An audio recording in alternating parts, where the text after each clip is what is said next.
আলাইকুম। Hello guys, আমি আরিসা সুলতানা রিহা আবৃত্তি করছি কবি হাসান হাফিজুর রহমানের কবিতা অবাক সূর্যোদয়।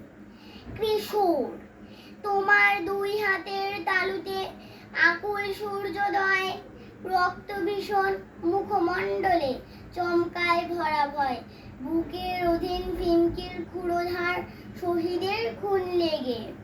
কিশোর, তোমার দুই হাতে দুই সূর্য উঠেছে জেগে, মানুষের হাতে অবাক সূর্যোদয়, যায় পুড়ে যায় মূর্তের অমানেশা শঙ্কার সংশয়। কিশোর, তোমার দুটি হাত উঁচু করে রাখো, কহিলি পুরানো মিছিলের হোতা শুনে লাখো উঁচুকে ডাকো। কিশোর, তোমার দুই হাতের তালুতে আকুল সূর্যোদয়, রক্ত শোধিত মুখমণ্ডলে চমকায় ভরা ভয়। ধন্যবাদ।